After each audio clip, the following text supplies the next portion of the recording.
Welcome to the first Press On bonus issue. Here, I'm with my friend Rachel, and we're going to sit here and talk about fitness today and figure out some things with what's going on with Rachel in her physical activities and her goals for 2024. How we doing today, Rachel? Good. How are you? Not bad. So you've been saying that you've been having some issues with your knees every once in a while? Yeah, occasionally when I do curtsy squats or sometimes back lunges. And your history, your focus fitness wise tends to be running, correct? Yeah. Previously done a marathon in October. So Okay. last year I was training for a marathon. Okay. And have you had much problems with your knees lately or not so much? No, it was more just like sporadically, Okay. mostly with the weight training activities. And so you've been noticing on some of the press on videos that I've been putting out that I've been focusing on knee over toes. Yeah, And you had a question about that? I did. That concerned me when I saw that. I was like, "Ooh, that does not look good." Okay. So one of the things that I've gone down through this path is I found out that doing the opposite of what we've been taught our entire life of putting the knee over the toes is much better for it. And the reason being is if you don't move a joint, so if I just immobilize this in a cast, once that cast comes off and you try to move it, you're going to be in pain because you're not mobilizing that. But if you watch little kids and everything they do, you notice that they're doing a full range of motion. They're in a deep squat constantly and not in any pain. And the reason why, according to Ben Patrick with Knees Over Toes Guy and his company, Athletic Truth Group, is if you move those joints, you get that synovial fluid in there.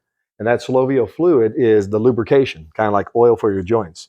And if you don't move it, that oil doesn't get there. And so things get stiff. So if you move it, it lubes it, but it also does something else. It brings in nutrients that helps heal your knee, your elbow, your back. And so if you don't, a lot of the times when you hurt your back, you don't move it. And then all of a sudden you don't have any pain. So then you associate no movement with no pain. But then you keep doing injuries every 2 weeks to every 2 months to maybe once a year. And that's because you're not moving those joints. If you move those joints magically in a safe, pain-free way, magically you'll be able to do all these movements without pain in everything you do. So earlier I posted doing Jefferson curls and different things like that, really putting pressure on the back, but in a safe way. And so you have to build to those. And so maybe to put you through some of these knee over toe exercises to put that pressure on those knees gently, pain free. That's the key, always making sure you're pain free, and then increasing that full range of motion so then you won't get those back pains or anything like that on those knees. Yeah, so it's not like an immediate, you're going to be starting to do knees over toes like tomorrow. Okay, yeah, that makes sense. No, well, so we can do it in a very gentle manner, but you have to be careful in introducing. You don't want to go balls to the wall because that was one of my biggest issues. I've been doing knee over toes not that long. It's only been 10 months. And when I first did it, I thought immediately, I can do this. And I did exactly what Ben Patrick said, and I did everything to the full range of motion. But then I saw my knees swelling up. I saw the issues weren't subsiding because of it.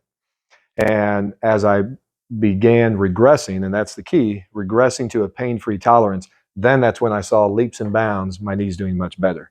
And so that made a big difference. So we'll start you off in gentle movements, knowing where that pain level's at, and then gradually building from there. And you'll see a difference, but it does take time.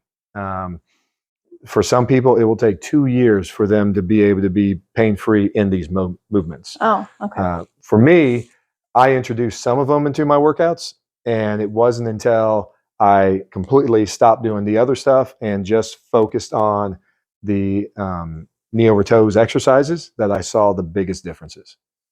So, and your knees and your back, or all of it?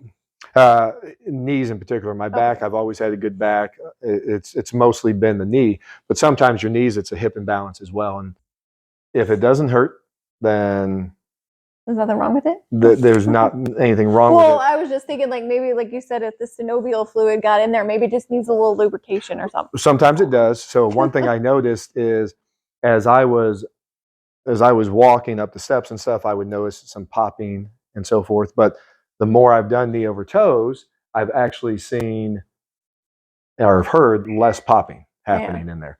But that's also could just be gases being released in your kneecap as well. So it doesn't necessarily mean anything bad, but again, it's just another piece to the puzzle of something that could help you later. Yeah. But it's not going to make your like joints like super like relaxed where your like knees going to like give out like the knee over toe stuff. Yeah. Or no, Okay, it actually. So what this does is when that synovial fluid gets in there, you're actually building ligament and cartilage back up. So whenever they say once you get past your teenage years, you can't build up your meniscus anymore, that is now being shown to be untrue.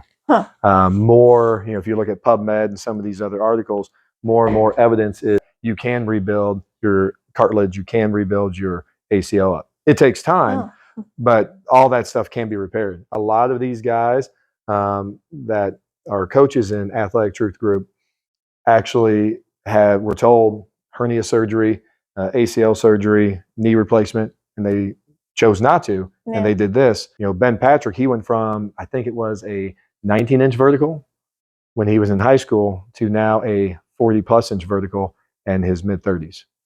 Our goal is to make sure that Rachel is pain-free in 2024 for all her goals. Thank you. Mm-hmm. And we'll be talking to you guys later. I hope you enjoyed this special bonus issue. Press on.